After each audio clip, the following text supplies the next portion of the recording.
silakan jika ada yang ingin bertanya ataupun ingin didiskusikan, baik di webinar ini ataupun juga di grup WA yang kemarin kita bentuk, itu mudah-mudahan sarana juga untuk silaturahim dan sharing pengalaman. Dan biasanya lebih banyak ilmunya. Ini ada yang dari Tasik, ada yang dari Tasik, ada yang dari Garut juga. Itu biasanya juga banyak pengalaman-pengalaman yang ada di mana. Allahu a'lam bishawab. Jadi kurangnya mohon maaf. Saya kembalikan ke Bu Lilis. Silakan untuk membantu diskusi kita. Terima kasih. Ya, terima kasih Pak Yusuf atas penyampaian materinya. Ini ada beberapa pertanyaan Pak. Jadi saya bacakan saja ya.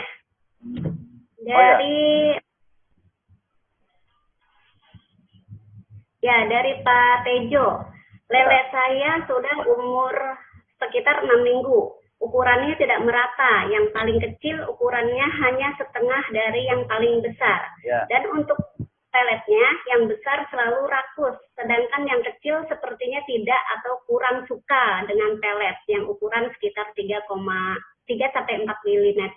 Jadi kira-kira kalau saya tangkap dari pertanyaannya, mungkin apakah ada pemisahan atau bagaimana Pak? Ya.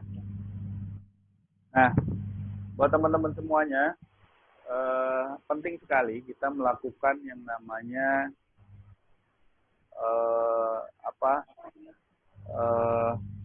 pemisahan atau istilahnya apa, saya lupa ini. Penyamaan, grading. Di awal saya sudah mengingatkan kalau bibitnya harus memiliki ukuran yang sama. Dalam perjalanan waktu kan ada pertumbuhan. Ya, ada berbagai macam faktor, apakah itu dari gennya, supaya gennya yang tidak berkembang, atau karena kemampuan dia dalam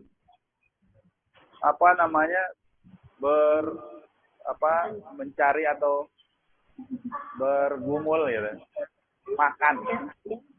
Apalagi kalau diberi makannya itu tidak cukup, tidak cukup. Jadi perlu di-grade-kan. Karena itu memang baiknya nggak hanya satu kolam, tapi 2 kolam. Biasanya itu setiap 2 minggu sekali. Nah, ini cukup waktu ketika kita melakukan pembersihan kolam atau sifon kolam, itu sambil kita melakukan grading. Disesuaikan dengan grade ini. Yang besar-besar, yang sedang-sedang, yang kecil. Supaya ada peluang yang sama untuk mendapatkan makan. Kayak gitu. Itu yang perlu kita lakukan. Penyortiran, istilahnya baru ketemu. Penyortiran. Jadi sesuai dengan grade-nya masing-masing. Ya memang gitulah. Kondisi lele nggak sama seperti kita bikin batu bata. Ya, nggak sama. Ya, ketika kita anak-anak kita saja misalkan, itu pertumbuhannya juga tidak sama. Lele juga demikian. Salah satu faktornya ada tadi genetikal, yang kedua peluang dia makan. Kadang-kadang kalau sudah dikuasai sama yang besar-besar, wah sudah dia nggak dapat kesempatan. Apalagi kalau pakannya kita itu tidak menyesuaikan. Gitu. Misalkan kita fokus kepada yang besar, akhirnya kita beri pakan yang besar-besar. Akhirnya yang kecil-kecil ini nggak dapat kesempatan. Baik kesempatan untuk pakan, apalagi kesempatan ukuran. Itulah pentingnya penyortiran. Supaya kita bisa menyiapkan, menyesuaikan pakan yang tepat. Menurut saya gitu, Bu. Perlu disortir. Ya, baik. Kemudian pertanyaan kedua, Pak. Ya. Tadi kan pemberian makan, ini terkait dengan pemberian makan. Itu tadi ada disampaikan boleh 3 kali, boleh 2 kali, atau bahkan sekali. Nah, kemudian Kemudian apakah nggak berpengaruh dengan pemberian makan yang hanya sekali dalam sehari? Itu bagaimana, Pak? Ya, tentu ada pengaruhnya. Ini pilihan saja buat Bapak Ibu sekalian. Kalau Bapak Ibu ingin mempercepat pertumbuhan dan ada kesempatan waktu untuk kita di dalam di kelamber ini, itu boleh-boleh saja dilakukan 2 sampai 3 kali. Tapi kalau buat kita yang sibuk gitu, yang hanya ada waktu Sabtu atau Minggu, cukup dengan 1 kali juga cukup. Apalagi ketika pepet pagi hari. Kenapa? Saya pernah juga melakukan ini kalau kondisi-kondisi yang tidak memungkinkan. Karena ketika pertumbuhan lele cepat, makanan lele banyak, ya, itu pasti kondisi air akan semakin kotor. Otomatis penyiponan air atau pergantian air semakin lebih cepat. Bisa saja mungkin 3 atau 4 hari sudah perlu dikuras. Ya, kalau kita istilahnya tuh cara santai lah. Kalau ini cara santai ya 1 kali sudah cukup. Ada perubahan atau perbedaan pasti ada. Pasti ada. Apalagi kalau kita tadi bahasanya kan santai. Berarti panennya mungkin juga santai. Gitu. Kita juga pembersihannya juga santai. Tapi kalau Bapak Ibu ingin mempercepat ya bisa. Bahkan tadi bukan hanya pakannya pun harus yang bagus, misalkan yang proteinnya tinggi. Saya kemarin nyoba pakai maggot ya. Maggot ini larvanya BSF yang proteinnya cukup tinggi, 40 sampai 60%. Jadi ini sesuai dengan kebutuhan ikan lele. Ternyata lelenya semakin gurih gitu. Di rumah semakin gurih. Seperti lele lokal ketika kita dulu menangkap di sungai, itu kenapa lele lokal itu pertumbuhannya sedikit karena dia pakannya, proteinnya juga sedikit, tapi lebih banyak dikelola oleh tubuhnya. Sehingga membuat ikan lokal itu lebih gurih, lebih enak. Nah itu saya gunakan kemarin, saya uji cobakan di kolam saya dengan menggunakan maggot dan cukup enak. Kayak gitu, Bu. Ya, berarti harus ada penyesuaian ya, Pak ya, biar mereka bisa biar bisa beradaptasi dan menyesuaikan ya, intinya seperti itu ya. Kemudian ada pertanyaan lagi, Pak. Boleh nggak sih dikasih usus ayam lele itu makannya? Ya, saya kemarin mendapati konsultasi dari para anggota. Saya selalu kasih pakan berlebih, Pak. Tapi kenapa ya ada lele yang tinggal kepalanya saja di bawah? Saya bilang lele itu kalau dikasih 2 pilihan, mana makanan yang berprotein, mana yang hanya mengandalkan mungkin karbo saja misalkan, istilahnya biar lebih gampang buat kita. Maka lele itu akan memilih yang berprotein. Jadi wajar kalau dia memakan temannya dibandingkan dengan kita berikan pelet. Gitu. Boleh jadi pelet yang kita berikan nilai proteinnya dibandingkan dengan temannya itu lebih tinggi. Jadi kalau kita mau menambah protein, boleh-boleh saja kita berikan tadi usus ayam, gitu. Usus ayam itu proteinnya juga besar. Ya bahkan kalau peternak-peternak besar itu, Bapak Ibu sekalian, itu tidak mengandalkan pelet yang harganya cukup tinggi, sehingga tidak prospek, tidak visible dengan profit kita.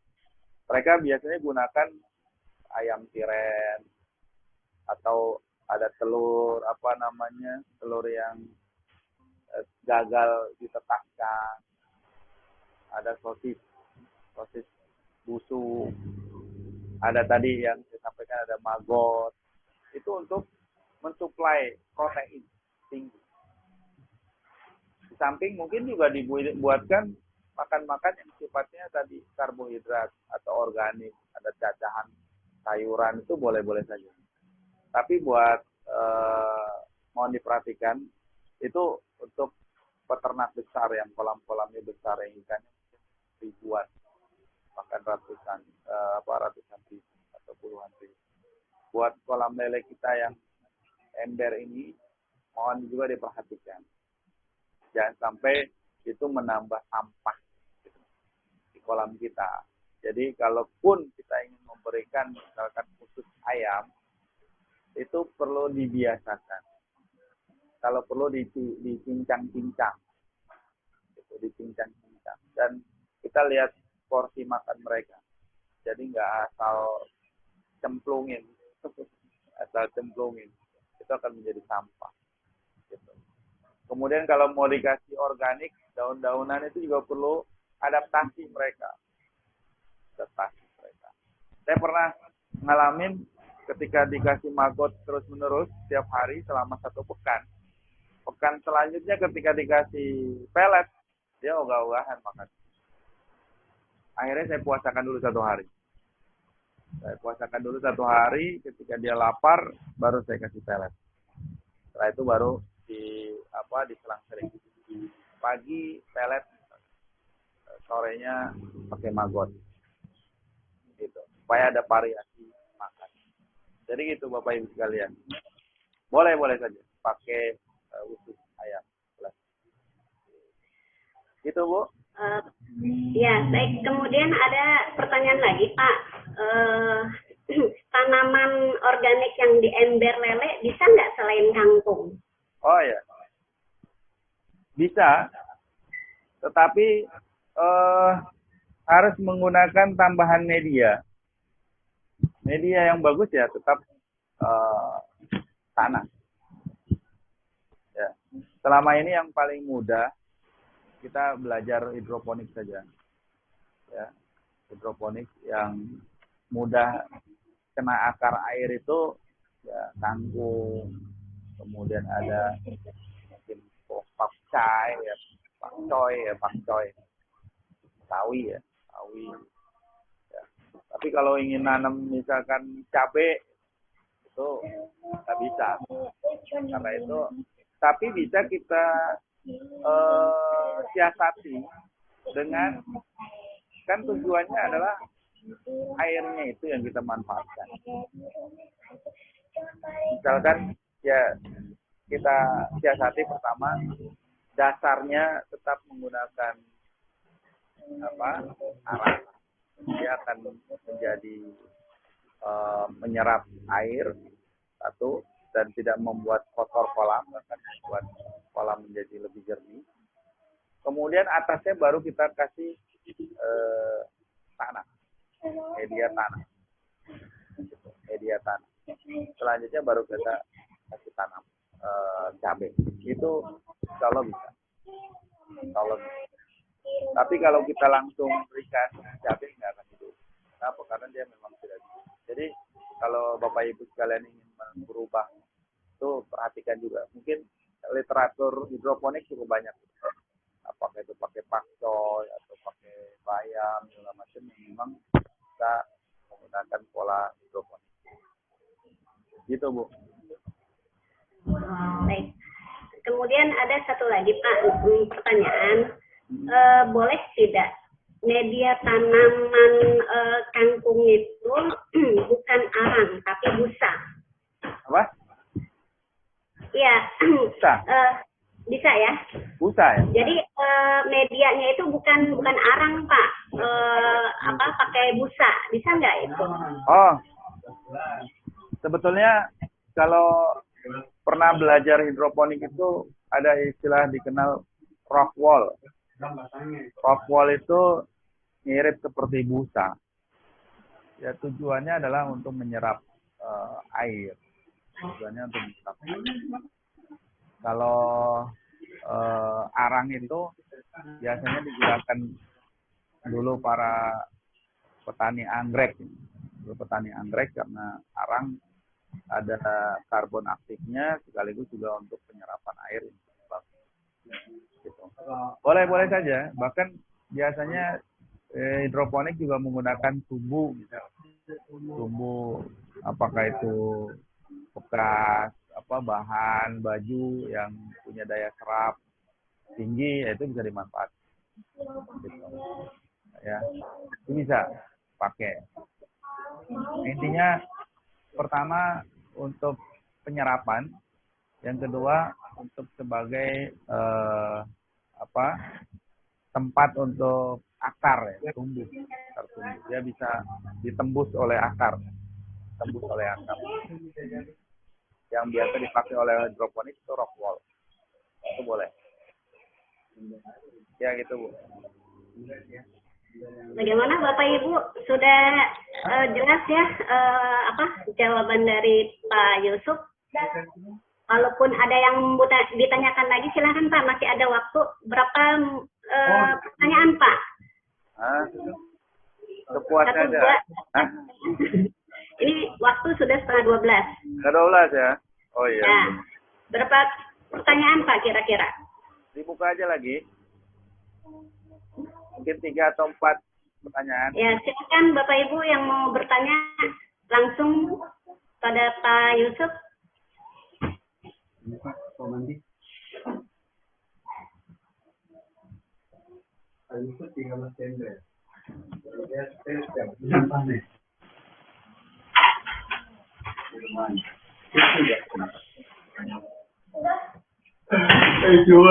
Mau bertanya langsung.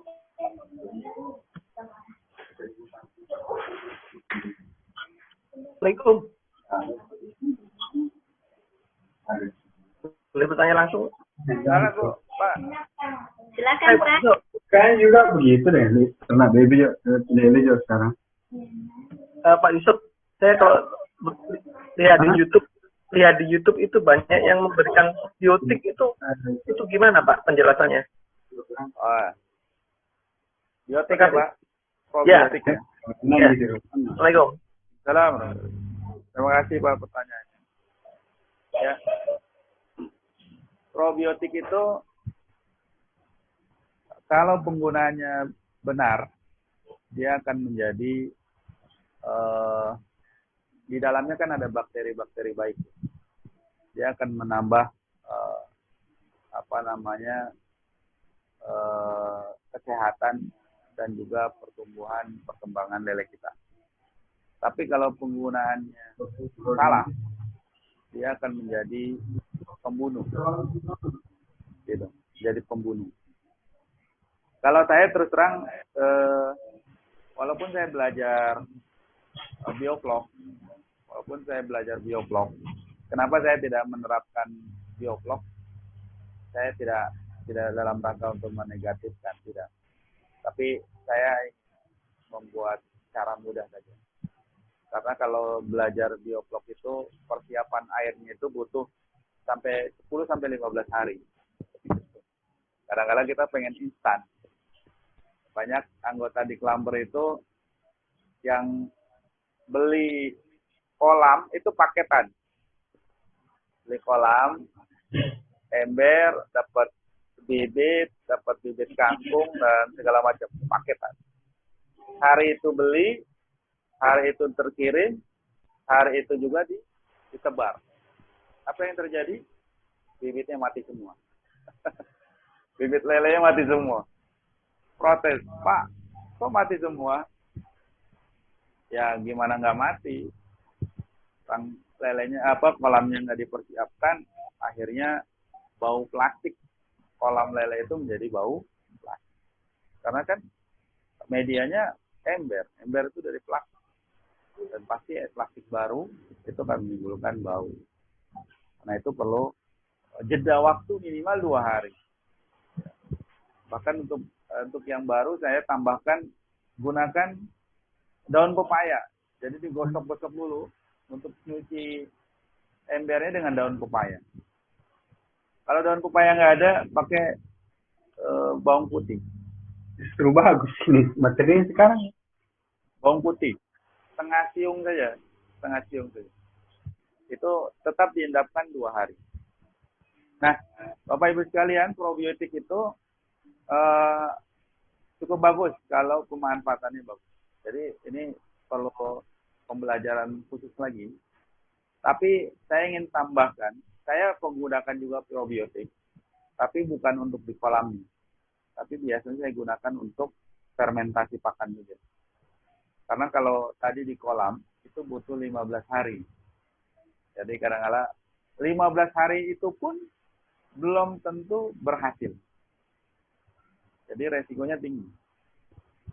Udah beli probiotiknya mahal, kemudian diaplikasikan, tunggu 15 hari, itu pun belum tentu berhasil. Yang kedua, harus ada aerator, terus-menerus. Kenapa Bapak Ibu sekalian? Karena di dalam probiotik itu banyak bakteri-bakteri hidup yang butuh butuh oksigen. Jadi kita bertambah nih pemeliharaan kita. Bukan hanya lele, jadi tambah kangkung, satu lagi bakteri. Tambah jadi 3. Jadi saya sarankan untuk, walaupun saya sedang nyoba, tapi saya belum berhasil. Terus terang saya belum berhasil. Karena keburu waktunya nggak cukup 15 hari. Terlalu panjang. Jadi saya gunakan probiotik khusus untuk fermentasi saja. Caranya bagaimana ada di YouTube, channel YouTube saya sudah sampaikan untuk fermentasi dan bibit pakan. Jadi begitu Mbak Ovi yang sudah bertanya kalau nggak salah ya, Pak Ovi terkait dengan probiotik. Untuk di Klamber ini ya kecuali kalau Bapak Ibu sekalian ingin menambah pengetahuan lagi, silakan. Itu cukup banyak di Google, di YouTube juga. Ya, mohon maaf, mungkin ada sisi promosinya juga sih. Ada promonya juga. Kalau nggak bisa atau nggak berhasil, ini akan jadi pembunuh massal. Kenapa? Karena ketika bakteri mati, itu akan menambah kandungan amoniak menjadi lebih tinggi. Kandungan amoniak menjadi lebih tinggi, itu akan menjadi racun daripada lele. Sehingga wajar kalau terjadi kematian massal. Nah, ini yang saya katakan para peternak yang baru kemudian nyoba menggunakan pola bioflok, sudah di awal modalnya besar, kadang-kadang kalau belum ahli dalam mengelola manajemen airnya, nah ini akan jadi resiko yang itu Pak Opi jawabannya. Ada lagi? Mungkin saya bertanya Pak Yusuf. Ya, silakan. Itu dilihat dari gambar di belakang Pak Yusuf itu kan kolam di rumah ya.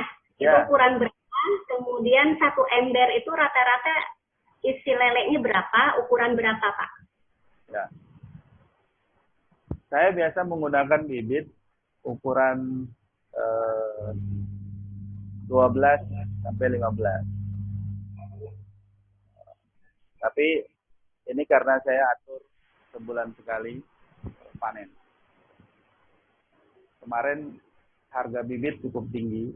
Saya coba beli yang ukuran 56. Ukuran 56. Ukuran 56 bisa sampai 150. Ya. Kalau untuk yang awal-awal mungkin sebelum menambah ember baru, ember 1 bisa beli 150 ekor, masih cukup bagus. Nah, kalau yang berapa tadi 12 sampai 15 itu saya taruh sekitar 50 sampai 70 ekor. Itu hingga panen. Hingga panen. Itu hingga panen. Jadi disesuaikan saja dengan kondisi atau kebutuhan kalian. Kalau ingin yang cepat panen berarti bibitnya yang lebih agak besar. Tapi jangan terlalu lebih besar juga. Kemarin ada yang nyoba yang 15 atau 17, 18, hampir 20 cm. Itu ternyata cukup sulit di dalam adaptasinya mereka. Apalagi kalau kita membeli bibit itu yang sudah lama, misalkan di kolam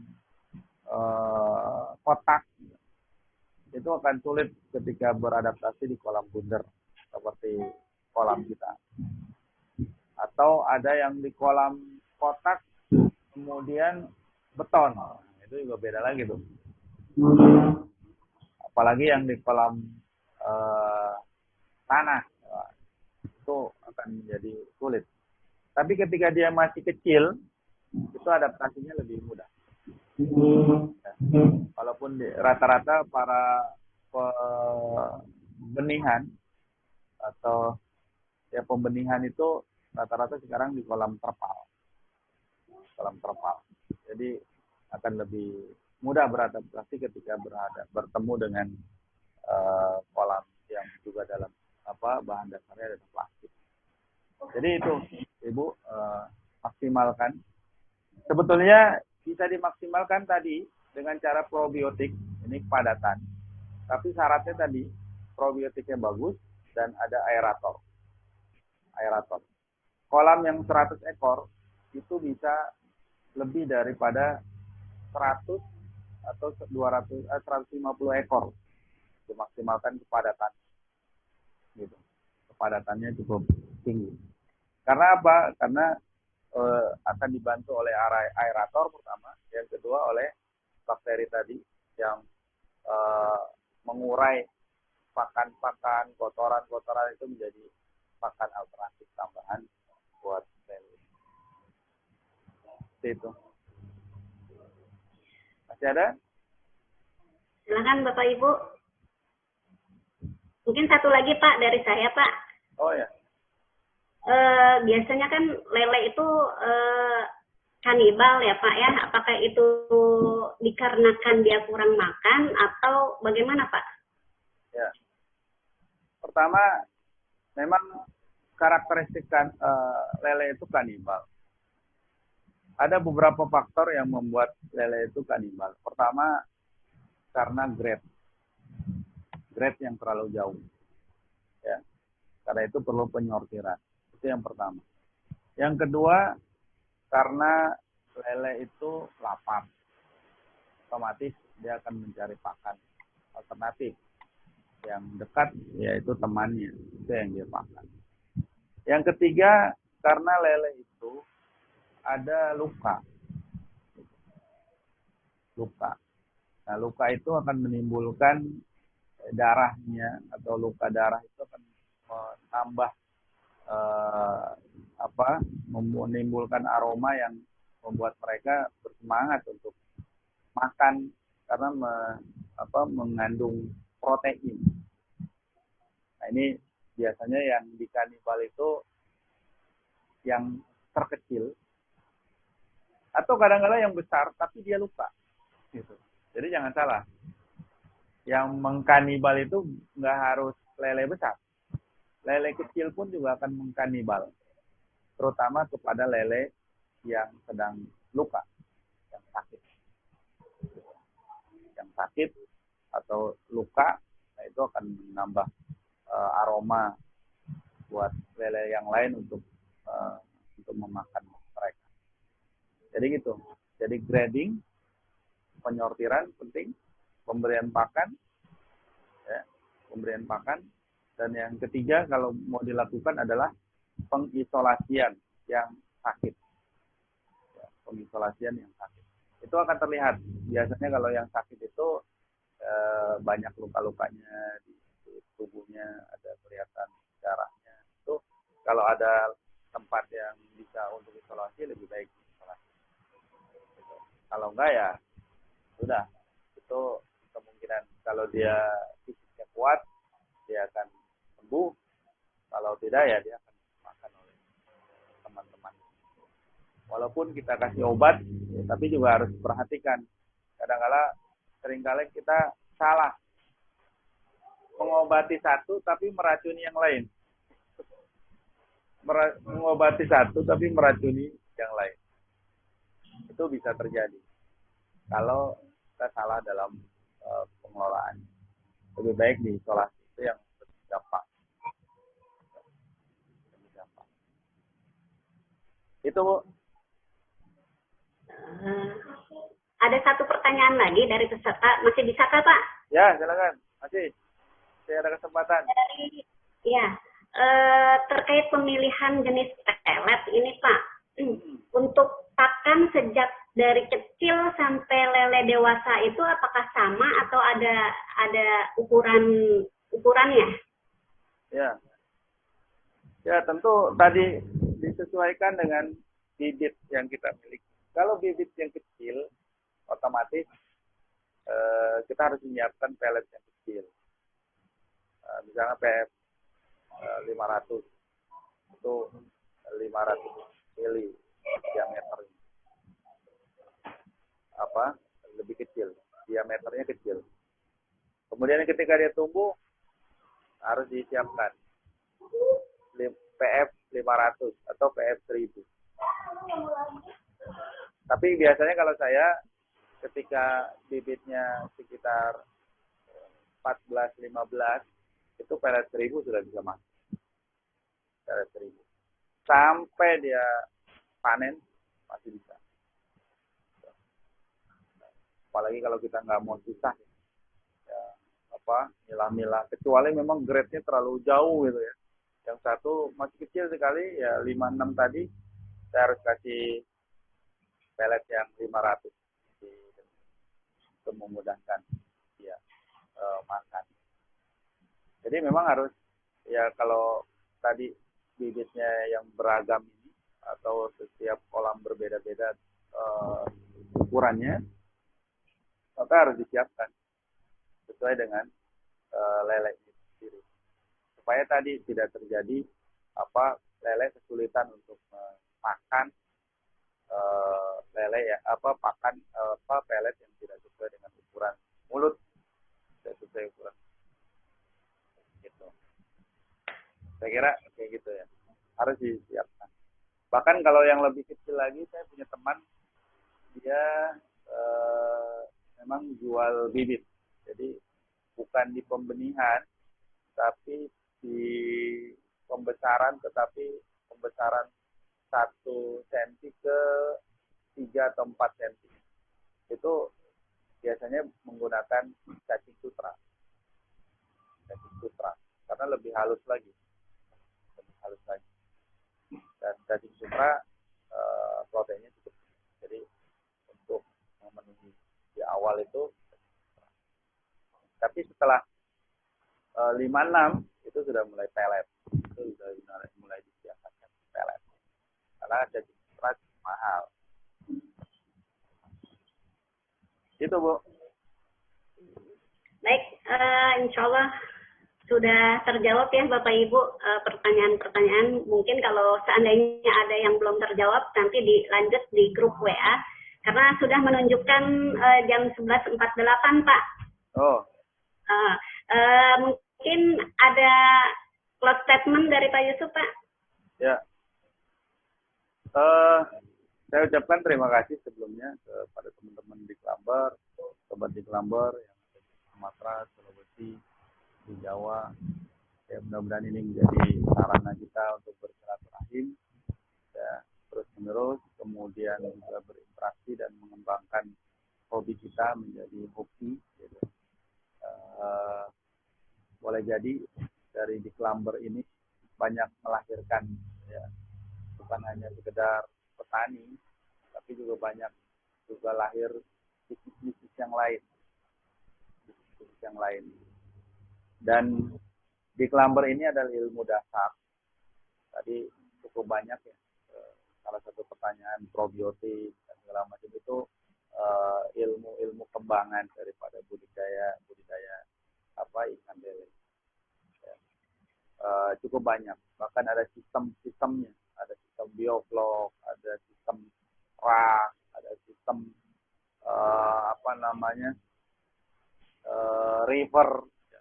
Ada sistem river, ada sistem macam-macam yang ada di masyarakat kita, dan itu salah satu pengembangan daripada ilmu budidaya lele. Ya, ya ilmu yang ilmu di Kelamber ini adalah ilmu dasar di mana buat kita jadikan sebagai hobi. Kalau ingin kita lebih kembangkan lagi ya silahkan, dan itu kita akan terus diskusikan.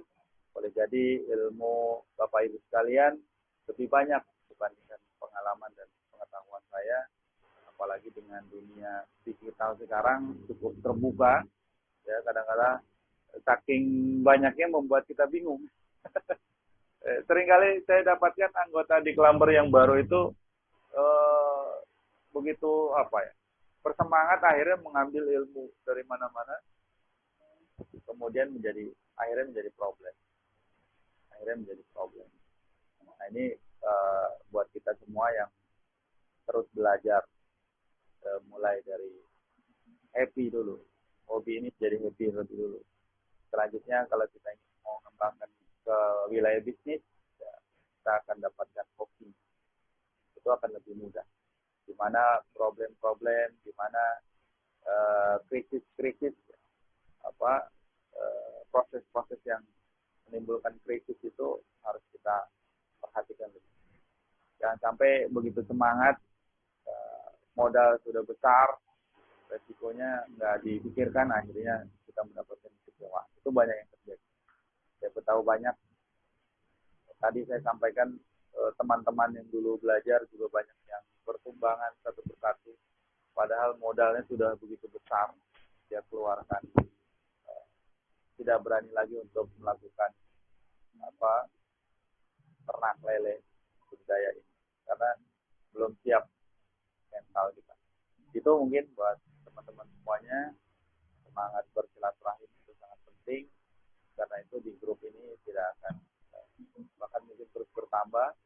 Kalau ada yang didiskusikan silahkan di luar daripada materi ini, saya juga senang dan juga mendapatkan informasi-informasi. Yang belum tergabung di Kelamber juga silakan membuka komunitas di tempat masing-masing, tempat belajar, karena itu juga memperluas silaturahmi. Terima kasih dan mohon maaf kalau ada hal yang kurang ataupun tidak tersampaikan. Saya juga manusia yang lemah. Mohon maaf kalau ada hal yang kurang. Terima kasih. Assalamualaikum warahmatullahi wabarakatuh. Waalaikumsalam warahmatullahi wabarakatuh. Ya, terima kasih Pak Yusuf. Waalaikumsalam warahmatullahi wabarakatuh.